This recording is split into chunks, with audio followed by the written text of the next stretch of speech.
तो हम लोग चैतन्य चरितामृत का प्रस्तावना पढ़ रहे थे और वहां पे चर्चा ये हुई थी कि भगवान कृष्ण और भगवान चैतन्य महाप्रभु एक ही व्यक्ति हैं। और चर्चा ये हुई थी कि उनकी शिक्षाओं में और चैतन्य महाप्रभु की शिक्षाओं में कोई अंतर नहीं है। और बात ये हुई थी कि चैतन्य महाप्रभु के मत क्या हैं। 5 मत बताए गए थे। पहला मत था परम आराध्य हैं भगवान श्री कृष्ण। ब्रजेंद्र कुमार मतलब नंद महाराज के बेटे। ये बात याद है आप लोगों को। उसके बाद परम धाम कौन सा है? वृंदावन। ये दोनों काम हम लोग कर रहे हैं कि नहीं? वृंदावन में तो है ही, और भगवान कृष्ण की उपासना कर रहे हैं। परम उपासना किसकी है? गोपियों की उपासना है, क्योंकि किसी भौतिक और आध्यात्मिक लाभ को छोड़कर केवल कृष्ण की निस्वार्थ भाव से वो प्रेम किए। ठीक। और परम प्रमाण क्या है? श्रीमद् भागवतम। एक व्यक्ति ने आज प्रश्न किया, भक्त ने प्रश्न किया कि विष्णु पुराण तो कहता है कि भगवान कृष्ण विष्णु के अवतार हैं। तो सिंपल प्रमाण परम क्या है? श्रीमद् भागवतम। और स्पष्ट रूप से क्या बोलती है? कृष्णस्तु भगवान स्वयं। तो अब ये हो गया क्लियर। और लास्ट में क्या था? परम पुमार्थ है, परम पुरुषार्थ क्या है? भागवत प्रेम। यहाँ पे हम लोगों ने इस बात को समाप्त किया था। अब हम लोग यहाँ सीखेंगे कि किस प्रकार से श्रीमन चैतन्य महाप्रभु की शिक्षाएं श्रील भगवान कपिल देव की शिक्षाओं से भी अभिन्न है। कपिल देव भगवान सांख्य शास्त्र की शिक्षा देते हैं श्रीमद् भागवतम के 3रे स्कंद में। तो वही शिक्षा श्री चैतन्य महाप्रभु भी दे रहे हैं। वही शिक्षा भगवान कृष्ण ने भी दी है, तो उसमें कोई अंतर नहीं। विषय समझ में आ रहा है आपको? क्या विषय है? जो चैतन्य महाप्रभु ने शिक्षा दी है वह श्री कपिल देव की शिक्षाओं से अलग नहीं है। ये बात बोल रहे हैं। पढ़ते हैं, पेज नंबर 15 है, आप देख सकते हैं। भगवान चैतन्य की शिक्षाएं सांख्य योग के आदि प्रवर्तक भगवान कपिल द्वारा दी गई शिक्षाओं के समान हैं। शब्द प्रभुपाद के बड़े गंभीर हैं। यहाँ पे एक शब्द है आदि प्रवर्तक। आदि प्रवर्तक का मतलब होता है मूल प्रवर्तक। इसका अर्थ यह है कि इनके बाद भी कुछ लोगों ने सांख्य की शिक्षाएं दी हैं और उसे कहते हैं अथिस्टिक। उनका नाम है नास्तिक कपिल। तो उनके बारे में नहीं बोल रहे हैं। जो कपिल देव भगवान विष्णु के अवतार हैं, जो माता देवहूति के बेटे थे, वो सांख्य शास्त्र के आदि प्रवर्तक हैं। सांख्य शास्त्र का अर्थ समझते हैं? संख्या समझते हैं? संख्या मतलब होता है 1 2 3 4 गिनना। तो इस प्रकृति के तत्वों को 1 2 3 4 ऐसे कर गिनना, और उसके बाद समझना कि जीव कौन है और भगवान कौन है, इन तत्वों का स्रोत कौन है, उसका संबंध क्या है, और फिर इसके द्वारा भगवान की शरण में जाना। ये सब सांख्य शास्त्र के घटक हैं, कंटेंट्स हैं, इंग्रेडिएंट्स कह सकते हैं, अवयव हैं, जो भी कह लीजिए, सब पॉइंट्स हैं। श्री चैतन्य चरितामृत में है, आप हेल्प कर दीजिए।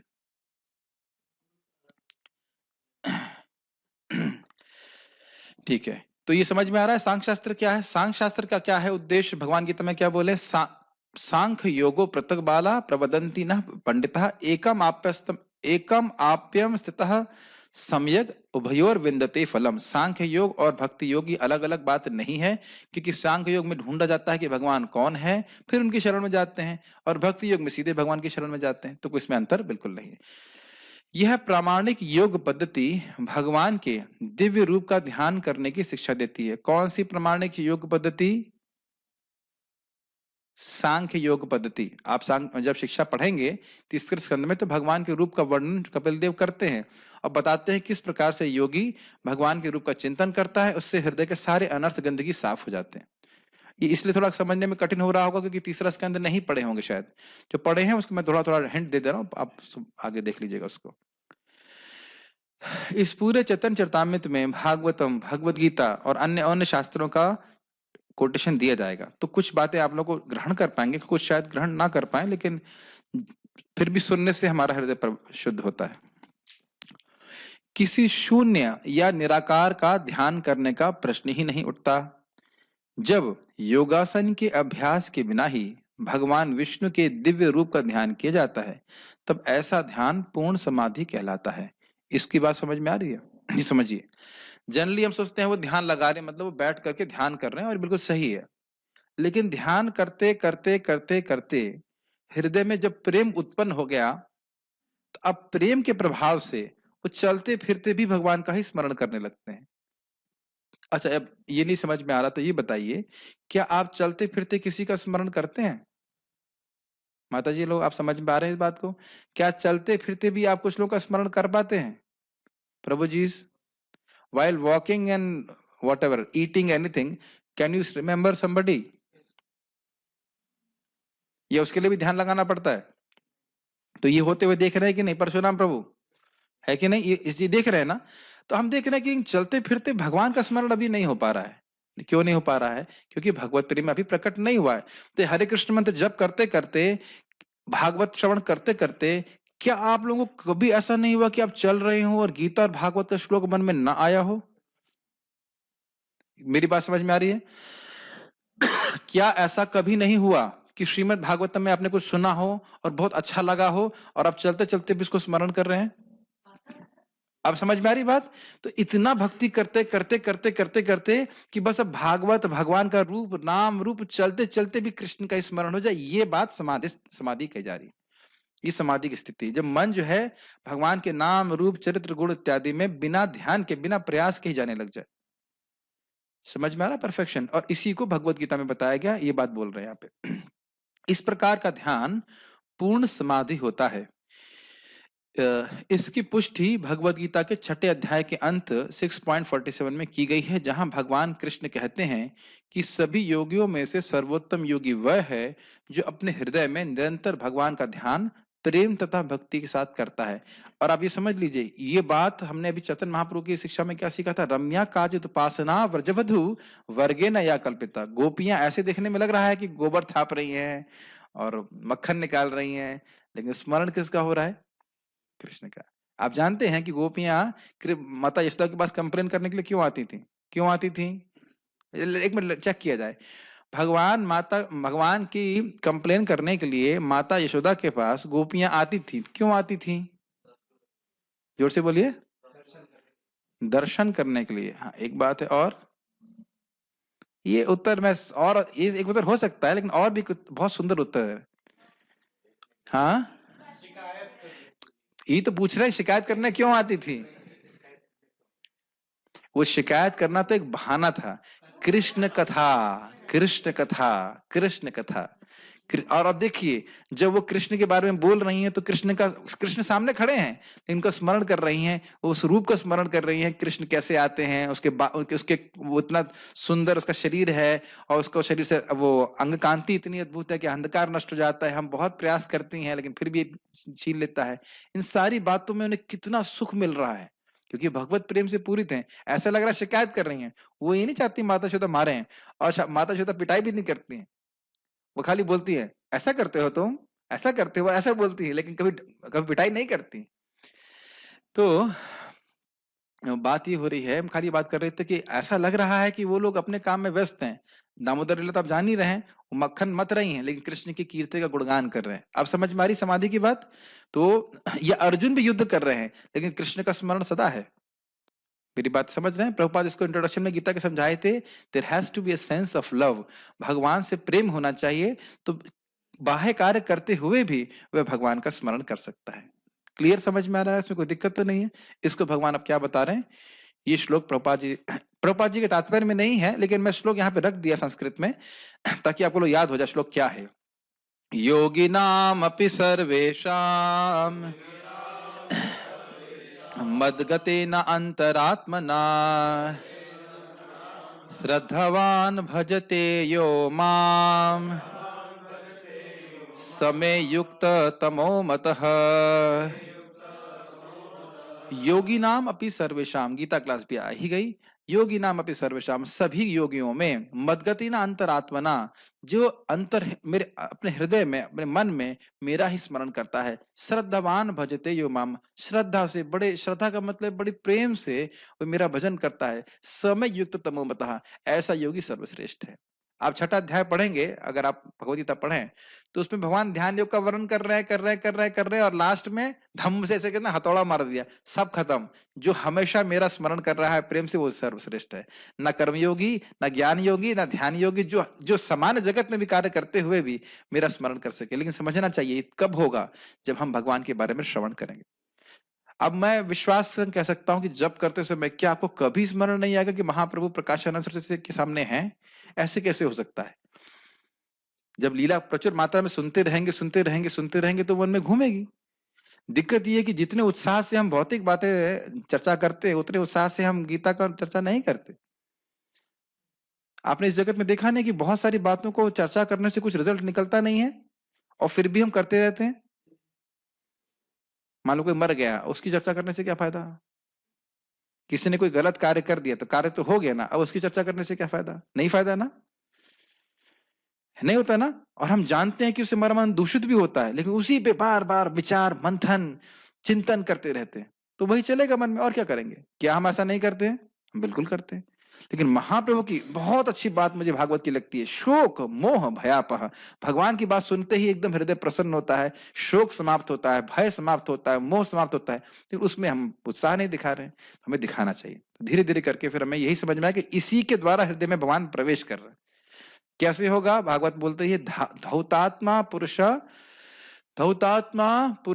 कृष्ण पादम एकम न मुंचति पांथा सर्व परिक्लेशा मुक्तात्मा स्वशरणम यथा। कि जिसका हृदय भगवान की कथा सुनकर के पवित्र हो गया है, वह भगवान कृष्ण के चरण कमलों को एक क्षण के लिए भी नहीं छोड़ पाता। क्या आप चाहते हैं? इसमें भी चुप, हाँ भी नहीं बोल सकते। अरे भाई, कम से कम एक्सटर्नली तो बोलो हाँ। ठीक है, तो हमें कृष्ण कथा को श्रवण करने का आग्रह डेवलप करना पड़ेगा। और कृष्ण कथा के द्वारा, कृष्ण नाम के द्वारा ही हमारा हृदय शुद्ध हो जाएगा, तब हम छोड़ नहीं पाएंगे भगवान की। एग्जाम्पल कहते हैं मुक्त सर्व परिक्लेश, सारे क्लेशों को त्याग करके। जैसे एक यात्री बाहर गया है तो बहुत कष्ट होता है कि नहीं, लेकिन घूम फिर करके जब अपने घर आ जाता है तो शांति का अनुभव करता है। तो इसी प्रकार से यही हमारी शरण है, भगवान कृष्ण की कथा। तो ये हम सब बातें क्यों बोल रहे हैं? किस प्रकार से हम स्थिति को प्राप्त कर सकते हैं कि चलते फिरते भी कृष्ण का स्मरण हो? श्रवण कीर्तन के द्वारा। श्रवण कीर्तन होगा तो कृष्ण का स्मरण चलते फिरते भी होगा। बट वो कोई औपचारिक श्रवण कीर्तन नहीं होना चाहिए, आग्रही श्रवण कीर्तन होना चाहिए। मेरी बातें समझ रहे हैं? औपचारिक समझते हैं? जैसे होती है ना औपचारिक मीटिंग होती है, वो चले गए, भाई क्यों जाना है, अब भाई अटेंडेंस लगेगी। वैसा नहीं, आग्रही। क्या महाप्रभु कह रहे हैं, क्या इसमें प्रस्तावना में लिखा गया, इत्यादि। भगवान चैतन्य ने, अब बहुत सुंदर बात है, भगवान चैतन्य ने जन समूह को अत्यंत भेदाभेद तत्व रूपी सांख्य दर्शन के आधार पर, जिसमें परमेश्वर को उनकी सृष्टि से एक ही साथ एक और भिन्न माना जाता है, उपदेश दिया कि इस दर्शन का अभ्यास करने के लिए भगवान के पवित्र नाम का जप एवं कीर्तन करना वही सबसे व्यवहारिक विधि है। ये बहुत सुंदर बात है। पहली बात इस देखिए, सांख्य दर्शन की क्या शिक्षा थी कि समाधि की सर्वश्रेष्ठ अवस्था यह है कि चलते फिरते हुए भी व्यक्ति भगवान का स्मरण करे। यही बात आपने भगवद गीता में अभी 6वें अध्याय के 47 श्लोक से सीखी। अब यहां भी बोल रहे हैं कि सांख्य दर्शन के अनुसार शक्तिमान और शक्ति में भेद और अभेद का संबंध है। जैसे सूर्य की रोशनी सूर्य है या नहीं है? है और नहीं भी है। मान रहे हैं बात? अगर सूर्य की रोशनी सुबह उगती है तो क्या हमारे रूम में सूर्य आ गया? लेकिन आप ये भी नहीं कह सकते कि नहीं आया। अच्छा, अग्नि से, अग्नि समझते हैं, अग्नि में रोशनी होती कि नहीं? और रोशनी और हीट यानी ताप अलग अलग होता है कि नहीं? इतना अनुभव कर पा रहे हैं? ताप को अग्नि से अलग कर सकते हैं? फिर से रिपीट कर रहा हूं मैं, अग्नि ज्योतिर्पुंज कह लीजिए, उसमें ताप होता है कि नहीं? ताप और शक्तिपुंज अलग अलग है कि नहीं? लेकिन आप क्या, कहां कहां बोलेंगे कि यहां से ताप शुरू होता है? कहां बोलेंगे बताइए? अग्नि में कहां से ताप शुरू होता है? आप अलग नहीं कर सकते उसको। अब समझ में आ रहा है? तो भगवान और भगवान की शक्तियों में अभेद होता है यहाँ पे। अब इसका आगे क्या पॉइंट है? भगवान, भगवान का नाम, रूप, गुण, लीला, यह सब भगवान ही है। ये बात आप समझते हैं? ये प्रैक्टिकल एनालिसिस हम कर रहे हैं किस प्रकार से महाप्रभु की शिक्षाएं अभेद अभेद तत्व की एप्लीकेशन है। अब महाप्रभु क्या कहते हैं? कीर्तनिया सदा हरि। अब यह क्यों कह रहे हैं? क्योंकि भगवान का नाम उच्चारण करने से, क्योंकि भगवान का नाम भगवान से अभिन्न है अचिंत भेदाभेद की दृष्टि से, इस कारण से हम भगवान का साक्षात संग प्राप्त करते हैं, जो हमें भगवत प्रेम प्राप्त कराएगा, जो हमको वापस सर्वश्रेष्ठ योगी बनाएगा, जो समाधिस्थ रहता है चलते फिरते हुए भी। क्या सारी बात समझ में आ रही है? बहुत सुंदर ये शिक्षाएं हैं, अगर आप समझ पाए मेरी बात। हाईएस्ट शिक्षा क्या है? पहली, चलते फिरते भी व्यक्ति समाधिस्थ रहे। ठीक, उसको करने के लिए अचिंत भेद भेद की शक्ति एप्लीकेशन किया महाप्रभु ने। भगवान का नाम भगवान से अन्य, हमें समझ में तो नहीं आ रहा है, इसीलिए तो बोल रहे हैं अचिंत है। भौतिक बुद्धि से समझना संभव नहीं है। मेरी बातें समझ में आ रही है? मेरा प्रवचन भी अचिंत लग रहा है? उद्धव, कहाँ हैं आप? हैं यहीं पे? समझ में आ रहा है? बहुत कठिन हो रहा है। It will help us to chant Hare Krishna nicely. इस विज्ञान को समझिए। हम अभी नहीं समझ पा रहे अपने बद्धावस्था में, लेकिन सिद्धांत समझते हैं तो फिर हम ठीक प्रकार से हरि नाम जप करते हैं कि मैं इस समय भगवान के साथ हूं, अभी मैं नहीं समझ पा रहा हूं, लेकिन भगवान का नाम भगवान से अभिन्न है, तो मुझे बड़े आदर पूर्वक नाम जप करना चाहिए, तभी हम प्रगति कर पाएंगे। ठीक है? इसका कोई ऐसा नहीं कि हम केवल बुद्धि का एक्सपैंड करने के लिए एनालिसिस कर रहे हैं, इसका हमारी भक्ति से संबंध है, तो इसलिए समझना चाहिए। तो ये कह रहे हैं कि जो ये हरे कृष्ण कीर्तन है, ये सांख्य योग की प्रैक्टिकल एप्लीकेशन है। इतनी बात समझ में आ गई? क्योंकि अब हरे कृष्ण मंत्र जब करेंगे, भगवत प्रेम बढ़ेगा, तो कृष्ण का स्मरण अपने आप होने लग जाएगा। और यही सर्वश्रेष्ठ योग पद्धति है कि चलते फिरते भी व्यक्ति भगवान कृष्ण का स्मरण अपने हृदय में करे। अब तो कई बार रिपीट कर दिया, अब आगे नहीं करूंगा। उन्होंने शिक्षा दी कि भगवान का पवित्र नाम भगवान का शब्दावतार है, और चूंकि भगवान परम पूर्ण है, अतएव उनके पवित्र नाम एवं उनके दिव्य स्वरूप में कोई भेद नहीं है। तो स्पष्ट समझ में आ रहा होगा। इस प्रकार भगवान के पवित्र नाम के जप के माध्यम से मनुष्य परमेश्वर का प्रत्यक्ष सानिध्य प्राप्त कर सकता है। ये बात आपने कई बार सुनी है, लेकिन अगर हमारे हृदय में कृतज्ञता है तो हम जप के बल के प्रति बहुत उत्साहित होंगे। कृतज्ञता समझते हैं? ग्रेटफुलनेस, कि कितना भगवान ने कृपा करी है कि अपने आप को नाम के रूप में विस्तारित कर दिया है, और उसमें कोई नियम भी नहीं कि संध्या के समय नहीं कर सकते, संध्या के समय कोई नाम जप करेगा तो जल्दी मर जाएगा, ऐसा कोई नियम है? ऐसा तो कोई नियम है नहीं। भाई स्वाध्याय के लिए है, खाने के लिए सब कुछ है, लेकिन हरि नाम करने के लिए ऐसा कोई नियम तो नहीं है। तत्रार्पितः नियमितः स्मरणेन काल। तो खुश और उसमें भी भगवान ने अपनी सारी शक्ति निहित कर दी है, तो ये सिद्धांत समझ करके व्यक्ति को बड़े आग्रह के संग हरि नाम करना चाहिए। खुश होना चाहिए कि मुझे कितना भाग्य मिला है कि मैं हरि नाम कर पा रहा हूं। कभी कभी लोग दुखी हो जाते हैं कि मुझे हरि नाम करना पड़ रहा है, नहीं करूंगा तो शायद आज टेम्पल कमांडर डांटेगा। कभी कभी मैं भक्तों से मजाक करता हूँ, कितने माला किए? तो कहता है 2 प्रभु जी। याद आ रहा ना? 2? क्या सोचा था शुभ कृष्ण खुश होगा? शाबाशी देगा? अरे धिक्कार है। 8 बज गए और 2 माला भी तुम्हारी नहीं हुई, 16 माला। एक्चुअली 8 बज गए 16 माला नहीं हुई, क्योंकि भक्तों से मैं विनोद करता हूँ, लेकिन व्यक्ति का आग्रह होना चाहिए हरिनाम करने का। जो इस शब्द ध्वनि का अभ्यास करता है, बहुत सुंदर बात है, प्लीज बहुत ध्यानपूर्वक सुनिए। कई बार भक्त लोग इसको पूछते हैं, तो आज सामने विषय है तो हम चर्चा करने का प्रयास करेंगे, ये बहुत इंपॉर्टेंट है। जो इस शब्द ध्वनि का अभ्यास करता है, मतलब बार बार हरे कृष्णा कृष्णा कृष्णा हरे हरे, हरे राम राम राम हरे हरे, ये बोलता है, तो उसे विकास की 3 अवस्थाओं से होकर गुजरना पड़ता है। अपराध युक्त अवस्था, नामाभास अवस्था तथा शुद्ध नाम की दिव्य अवस्था। अब इसको जरा समझिए। जो एक छोटा बच्चा है वो मेरे प्रवचन समझ लेगा, तो यानी कि उसके विकास की ये अवस्था है। ऐसा नहीं है कि वो कुछ बहुत टॉनिक पी लेगा तो कल से, क्यों भाई माता जी, वो छोटे बच्चे जो हैं उनको कुछ टॉनिक पिलाकर क्लास में ले आएंगे तो कल बड़े हो जाएंगे वो? 1 मिनट, रोज खाना खिलाएंगे तो थोड़े बड़े हो जाएंगे नहीं? कि रोज बढ़ रहे हैं कि नहीं? माताओं से इसलिए प्रश्न कर रहे हैं क्योंकि आप लोग बच्चों को बड़ा होता है देखते एकदम। मेरी बात समझ में आ रही है आप लोगों को? कि छोटा बच्चा होता है, शुरुआत में अबोध होता है, उसको ये भी पता नहीं होता कि मैं टॉयलेट बाथरूम कहाँ करूं। Make sense? ये अभी मैं सोचिए, मैं समझेगा मैं क्यों बोल रहा हूं। लेकिन यदि वह एक समय में दूध पीता रहता है, फिर उसको अन्न खाता रहता है, धीरे धीरे खाता रहता है, धीरे धीरे सब कुछ समझ में आता है, हाँ ये मेरी माँ है, ये मेरे पिता है, हाँ ये मेरी बहन है, ऐसे करके और प्रगति करता है, फिर मेरे इनके प्रति क्या कर्तव्य है ये भी समझ में आता है कि नहीं। ये बहुत सूक्ष्म विचार है। छोटा बच्चा का बस एक ही संबंध होता है, मुझे माँ से कुछ चाहिए। माँ की सेवा करने की भावना होती है बच्चों में, फिर भी माँ सेवा करती कि नहीं। ये तो कहती नहीं है, अरे ये तो समझ ही नहीं रहा है, कुछ कृतज्ञता भी नहीं है इसमें, छोड़ो उसको मरने दो, ऐसे तो नहीं कहती ना। अब आप समझिए मैं क्यों बोल रहा हूं।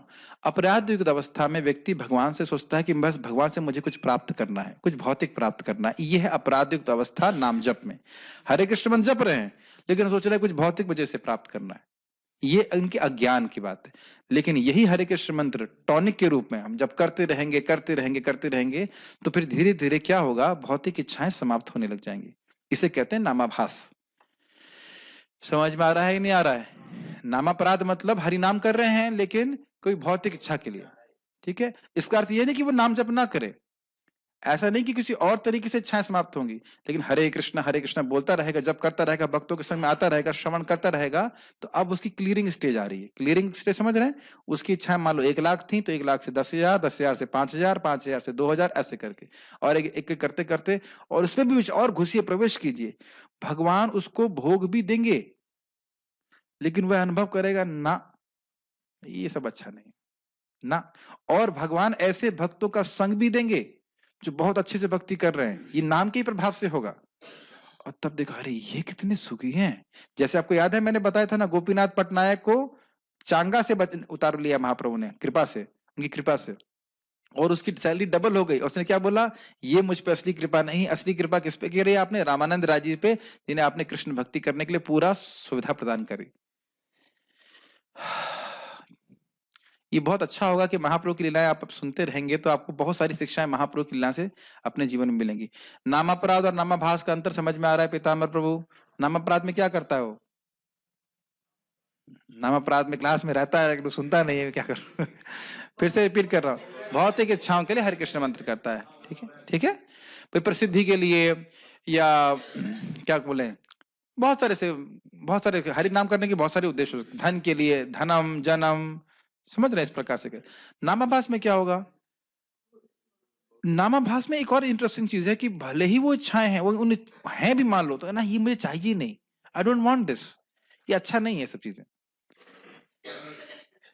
समझ में आ रहा है। और अंततः का शुद्ध नाम मतलब केवल कृष्ण को संतुष्ट करने के लिए। समझ में आ रहा है। ओके, पहला क्या है नामापराध का, कि मैं क्या करता है वो, भौतिक इच्छा। जैसे प्रभुपाद एग्जाम्पल देते हैं कि जब बंगाल में वो पड़ा था ना, चूहे कौन सी बीमारी होती है, प्लेग, प्लेग। जब प्लेग फैला तो एक व्यक्ति थे, उन्होंने हरि नाम संकीर्तन सब जगह चालू कर दिया, जिससे प्लेग कम हो गया, समाप्त हो गया। लेकिन ये नाम अपराध है। हरि नाम को क्या कहते हैं, बीमारी दूर करने के लिए हरि का नाम उच्चारण नहीं करना चाहिए। किस लिए करना चाहिए, कृष्ण प्रेम की प्राप्ति के लिए। Does it make sense. ठीक है, अब प्रभुपाद स्पष्ट समझा रहे हैं, जबकि अपराध युक्त अवस्था में सभी प्रकार के भौतिक सुखों की कामना बनी रहती है। समझ में आ गया, क्लियर। ये चाहिए वो चाहिए ऐसे करके। जैसे हमारे शुभम प्रभु बोले थे, भक्ति शास्त्री कहाँ होता है, कैसे होता है, फिर बताइए। ये आप 1 साल पहले पूछ रहे थे, कभी मन में आया कि भक्ति शास्त्री करना चाहिए। अब देख रहे हो, प्रैक्टिकल देख रहे हैं सब लोग। मैं कितने साल से आप जब कर रहे हो, 1.5 साल से। 1.5 साल पहले बोलते कि भक्ति शास्त्री, तो कहते हैं भक्ति क्या शास्त्री क्या। और अब इन्होंने मुझे खुद से बोला कि मुझे भक्ति शास्त्री करना है, कुछ इच्छा आ रही है ना, कौन दे रहा है, हरि नाम। समझ में आ रहा है। That is the whole point. Prahlad, sorry क्या नाम है, ध्रुव महाराज के बारे में जानते हैं ना, उनको बोला क्या, कह रहे तुम शांत रहो, संतुष्ट रहो ना, हम हमारे हृदय में बांटने के लिए रही है। तो उनको आप बोल, उस वक्त में ध्रुव महाराज को बोला भी जाता कि तुम भौतिक इच्छा से भगवान का भजन ना करो, तो वो मानने वाले नहीं थे। अदिति माता को भी कश्यप मुनि ने बोला, क्या तुम ये चिंता कर रही हो, तुम्हारे बेटों का राज चला गया, ये हो गया, तब भी वो ज्ञान दे रहे थे, फिर भी वो राग से रो रही थी। माता अदिति भी नहीं समझ पा रही, देवताओं की स्थिति है।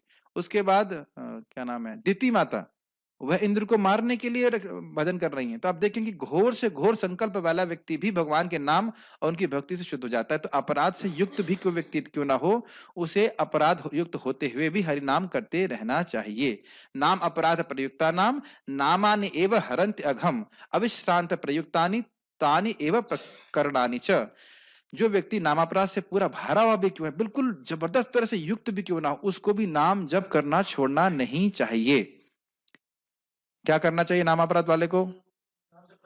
नाम जप करते रहना चाहिए और उसी से वह ठीक होगा। उसको समझ में आ जाएगा, समझ में आने लग जाएगा कि इन सब चीजों से, इन भोगों से मैं कभी संतुष्ट नहीं हो सकता, क्योंकि मैं जीव हूं, मैं आत्मा हूं। लेकिन ऐसे बोलने से समझ में नहीं आएगा। एक डिवोटी और भी है, शायद अभी क्लास में होंगे, बोले आप प्रभु जी वैराग्य के बारे में बोल रहे हो लेकिन हृदय में जा नहीं रहा है। तो हमने कहा ठीक है, फिर अभी आप नौकरी कीजिए, और वो नौकरी करके खुश हैं, भक्ति कर रहे हैं। मेरे बोलने मात्र से वैराग्य नहीं हो जाएगा उनको, समझ रहे हैं? वो भक्ति करेंगे, भजन करेंगे तो समझ में आएगा ये क्या है बेवकूफी, मतलब what is this, what is the point.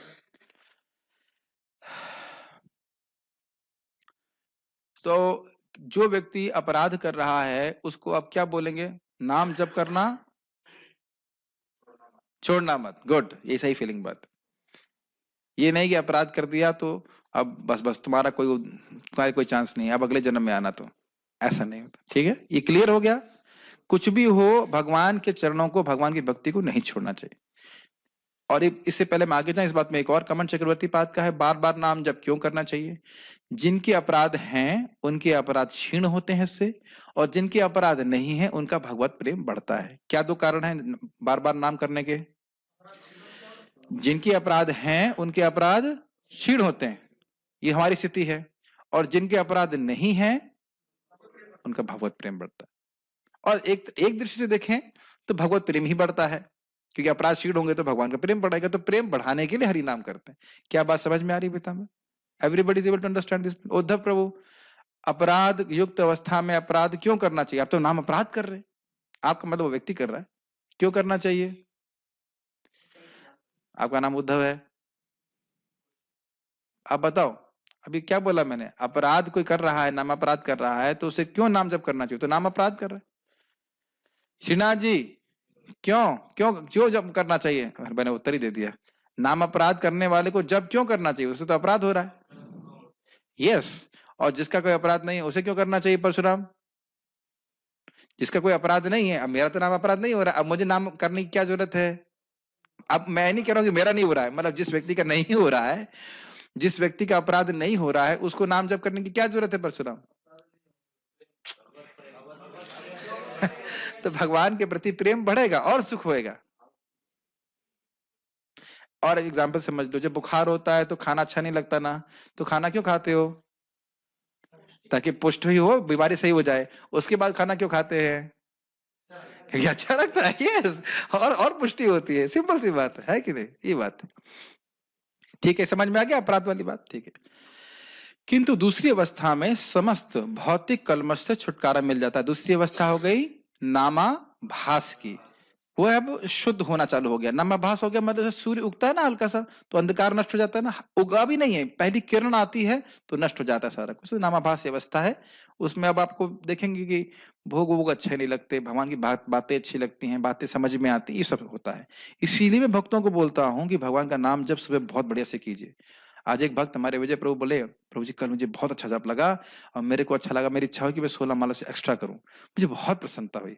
आज मैं इनको अराउंड 6 बजे पूछा, आपने माला कितनी? कहते 12 माला होगी। बहुत अच्छा लगा। अब देखेंगे शुरुआत में लगता है कि मेरा मेरे तेरी कोई होप ही नहीं है, लेकिन नाम जब करते जाएंगे करते जाएंगे करते जाएंगे तो देखेंगे हाँ नहीं नहीं नहीं नहीं, अभी सूर्य की क्या आशा की किरण दिख रही है। समझते इसका अर्थ? आशा की किरण दिखाई पड़ रही है। तो अपना भक्ति इस प्रकार से हम प्रगति कर पाते हैं। तो अब दूसरा नामाभास की स्थिति का मतलब क्या हुआ? भौतिक इच्छाएं कम हो रही हैं, इसका अर्थ है कि और दूसरा चीज, भौतिक इच्छा कम हो रही है तो उधर क्या है? भगवान की सेवा की इच्छा बढ़ रही है। क्लियर? ठीक। जब मनुष्य दिव्य अवस्था में स्थित होता है तब वह सर्वाधिक वांछित पद प्राप्त करता है, भगवत प्रेम की अवस्था। तो ये कौन सा है? शुद्ध नाम अवस्था। तो कौन सी 3 अवस्था आपने सीखी? नाम अपराध, नामाभास और शुद्ध नाम। नामापराध में भौतिक बहुत सारी इच्छाएं होती हैं और सभी लोग इसी से युक्त होकर करते हैं। उसके बाद सफाई होते होते नामाभास पे आता है और उसके बाद वो शुद्ध नाम क्या। इसको सूर्य के एग्जाम्पल से समझ लीजिए कि भाई सूर्य उदित नहीं हुआ है तो नामापराध मानिए, अंधेरा अंधकार लग रहा है, लेकिन आप जान रहे हैं कि सूर्य प्रोसेस में है, धीरे धीरे उदित होगा। और सूर्य को हम अपनी शक्ति से उगा सकते हैं क्या? नहीं, हमें वेट करते रहना पड़ेगा, सूर्य उदित होगा। नामाभास मतलब सूर्य उदित नहीं हुआ है, हल्की सी किरण आ गई। और शुद्ध नाम समझ लीजिए कि दोपहर के 12 बजे का सूर्य। समझ में आ गया? ये हिसाब किताब क्लियर समझ में आ रहा है ना? ये चीज है इसमें, इसलिए मैंने इसको लाल किया था कि इस बात को एकदम क्लियरली समझ लीजिए। Just continue chanting Hare Krishna. You have some question? Yes प्रभु। माइक दे सकते हैं या बोलिए, मैं रिपीट कर दूंगा। हाँ,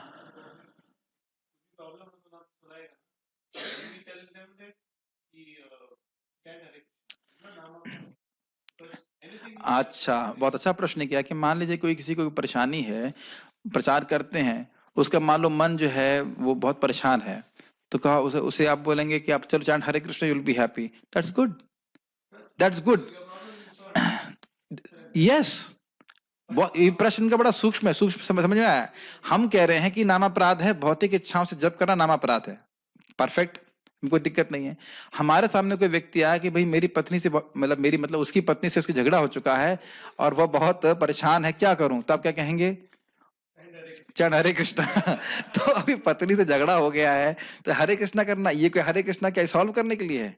लेकिन देखिए वो सॉल्व हो जाएगा जब हरि नाम करेगा, उसके हृदय शुद्ध हो जाएगा कि पत्नी से झगड़ा हो या नहीं हो, वो झगड़ा नहीं भी था तो भी कोई सुख में नहीं है। वो जिन लोगों का झगड़ा नहीं हो रहा है वह भी कोई सुख में नहीं है। मेरी बात समझ में आ रहा है आपको? इस जगत में कोई भी व्यक्ति सुखी नहीं है। तो धीरे धीरे करके समझ में आ जाएगा। मेरे को याद है एक बार दो माताजी थी, किसी शायद एक डिवोटी की काउंसली थी, जो भी वो आए, इनका कुछ प्रीचिंग करी, वो बैठे थे, बातचीत हो रही थी। तो मैंने काफी समझाया उनको कि किस प्रकार से हरि नाम आत्म साक्षात्कार की विधि है। फिर मैंने पूछा कि क्या फायदा समझते हैं आप हरि नाम से? हमारा मन शांत हो जाता है। तब मुझे समझ में आया कि जिसका अधिकार नहीं है उसको कितना भी ज्ञान दीजिए वो समझ नहीं पाएगा। उसको यही समझ में आ रहा है कि मन शांत होता है, तो ठीक है, समझ में इतना आ रहा है तो इतना ही करिए। और ये तरीका भी है, लेट देम। जैसे मैं अपनी बात करूं, मैं जब प्रभु जी से मिला था, नामनिष्ठ प्रभु से, तो मैंने बोला कि मुझे आईआईटी की तैयारी करनी, मेरा मन कैसे सही फोकस होगा। तब मैं नहीं पूछ रहा था मैं आत्म कृष्ण प्रेम कैसे प्राप्त करूंगा या ऐसा कुछ भी। तो उन्होंने बोला आपके मन में बहुत सारा कचरा है, आप हरि नाम कीजिए, मन में कचरा साफ हो जाएगा, आप पढ़ाई पर कर पाएंगे। और बिल्कुल मैंने अनुभव किया। अब जो लोग शायद प्रवचन सुन रहे हो क्योंकि आईआईटी में सेलेक्ट होने का तरीका मालूम चल गया मुझे, लेकिन आईआईटी में सेलेक्ट होने का तरीका हम नहीं बता रहे, लेकिन मैं अपना अनुभव बता रहा हूँ कि मैं एक माला जब करने लगा तो मैंने देखा कि मेरा मन शांत होने लगा। ये मैं देखा कि जब मैं एग्जाम लिख रहा था उससे पहले एक माला किया तो मेरा मन शांत हो गया। ये सब महामंत्र करने के सच्चे फल नहीं है, लेकिन धीरे धीरे करके हमें समझ में आ रहा है। समझ में आ रही बात? अब मैं सोचता नहीं ना कि मैं भौतिक चीजों के लिए हरे कृष्ण मंत्र करूं या इत्यादि कर, बल्कि जब मैं भक्तों से, जिन भक्तों को देखता हूँ बढ़िया से माला जप करते हुए, जो मुझसे अच्छा जप कर रहे हैं, तो मुझे लगता है कितना बढ़िया जप कर रहे हैं, काश मैं भी ऐसा कर सकूं। एटलीस्ट मेरे हृदय में तो ऐसी इच्छा आती है। तो जब मनुष्य, इस समझ में आ रहा है जैसे कि आप अभी महाप्रभु की लीला में सुनेंगे कैसे कोई रात रात भर नाम कर रहे हैं, 24 घंटे नाम कर रहे हैं, तो हृदय में आती ही ना चाहिए कितना उनका नाम में सुख मिल रहा होगा। इस प्रकार की हमारी इच्छा आ जाती है। तो ये सब इस प्रकार की इच्छा से नाम जप करना ही बहुत अच्छा है। कब वो मुझे भगवान कृष्ण का नाम में सुख मिलेगा, नाम का मैं बहुत अच्छे से नाम जप कर पाऊंगा, भगवत प्रेम प्राप्त कर पाऊंगा, ये सब अच्छी इच्छाओं से युक्त हुआ नाम जप करना। तो तीन बातें समझ में आ गई, अपराध युक्त, नामाभास और शुद्ध नाम। लेकिन हम एक छोटा सा एग्जाम्पल समझिए, सूर्य को हम कब देख पाएंगे? जब हम जिंदा रहेंगे। अगर जिंदा ही नहीं रहे तो सूर्य उदित भी हो जाएगा तो कैसे देख पाएंगे? तो यानी कहने का अर्थ है भक्ति में जिंदा बने रहना जरूरी है, भक्ति करते रहना जरूरी है। तब हम आगे जैसे जैसे सूर्य उदित होगा, हरिनाम रूपी सूर्य हमारे हृदय में, हमको समझ में आ जाएगा। हम समझ पाएंगे किस प्रकार से ज्ञान में अपने को शरीर मान रहे थे और हम शरीर नहीं है। ये सब बातें भागवत में आप सीखेंगे। भगवान चैतन्य ने शिक्षा दी कि मनुष्यों के लिए यही सर्वोच्च पूर्णता की अवस्था है। और किस प्रकार से अपने मन को भगवान में केंद्रित कर सकते हैं, इसकी व्याख्या हम कल करेंगे। बहुत लंबा क्लास मैं नहीं देना चाहता हूं क्योंकि फिर लोग थक जाएंगे। आज आपने क्या सीखा उसके बारे में एक समराइज कर देता हूं। सांख्य योग में बताया जाता है कि शिक्षा दी जाती है, गिना जाता है कि प्रकृति के तत्व क्या है और उसके स्रोत क्या है, जीव का संबंध क्या है, ये शिक्षा थी। उसके बाद सांख्य योग की शिक्षा यह थी कि जो सर्वश्रेष्ठ समाधि है उसमें व्यक्ति चलते फिरते भी कृष्ण का स्मरण करता है। ठीक, पॉइंट हमारी थीम ये चल रही कि महाप्रभु की शिक्षा सांख्य योग की शिक्षा से अलग नहीं है।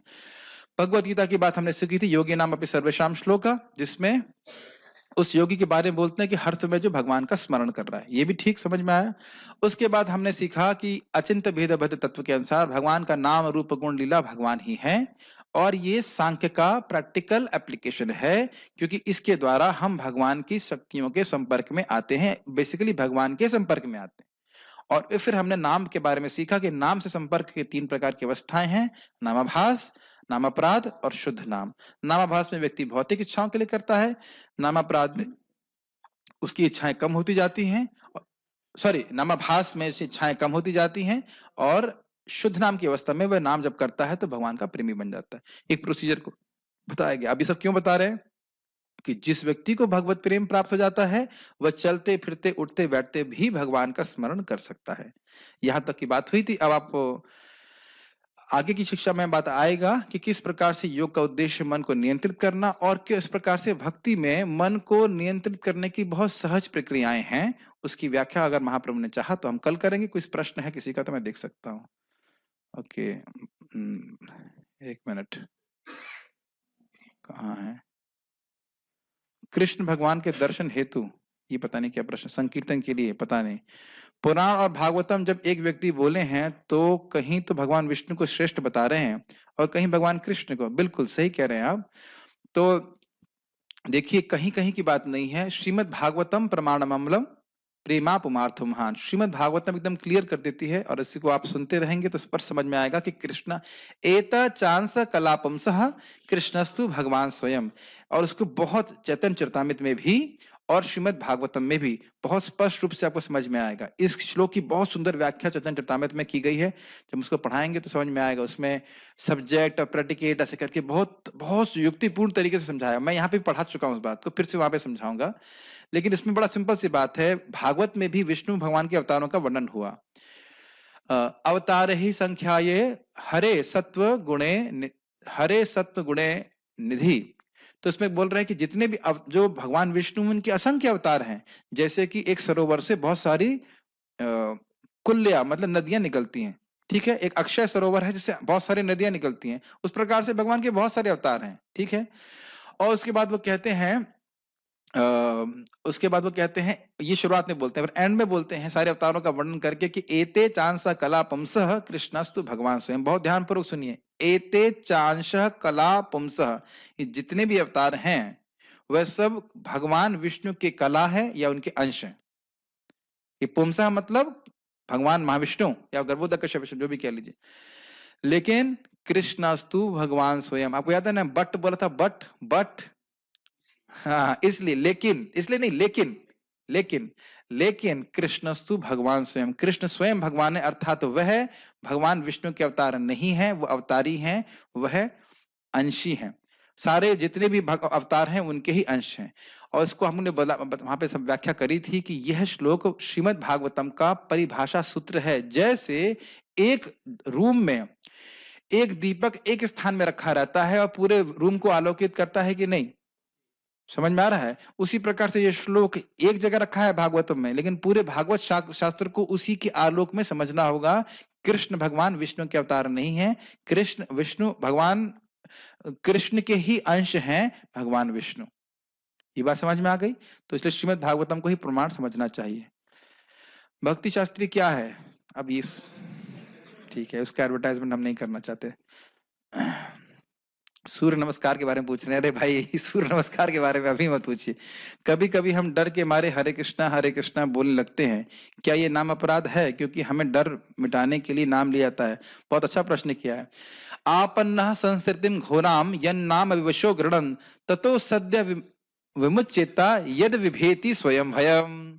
आपन्नः संस्कृतिम घोराम, इस संस्कृति में प्राप्त है व्यक्ति भय होना तो स्वाभाविक सी बात है। वस्तुतः हम में से बहुत लोग तो भय के मारे भजन कर रहे हैं। अरे भय के मारे, भाई माँ के गर्भ में बैठना का भयभीत करने वाली स्थिति नहीं है।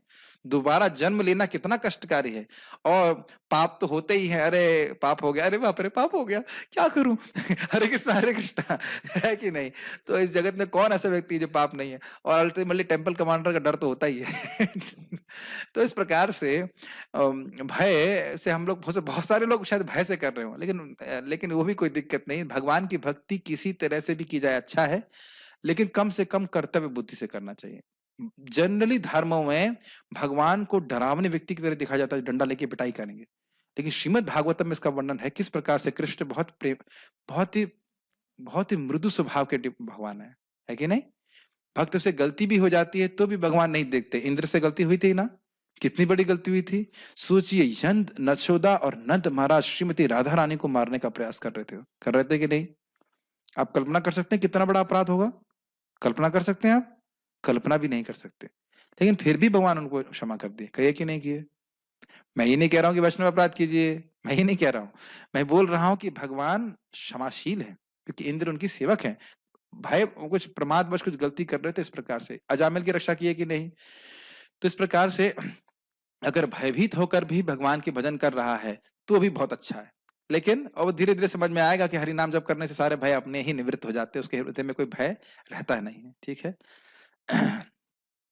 ठीक है, तो यहाँ पे हम रुकते हैं। श्रीमन चैतन्य महाप्रभु की जय, श्रील प्रभुपाद की जय, निताई गौर प्रेमानंदे।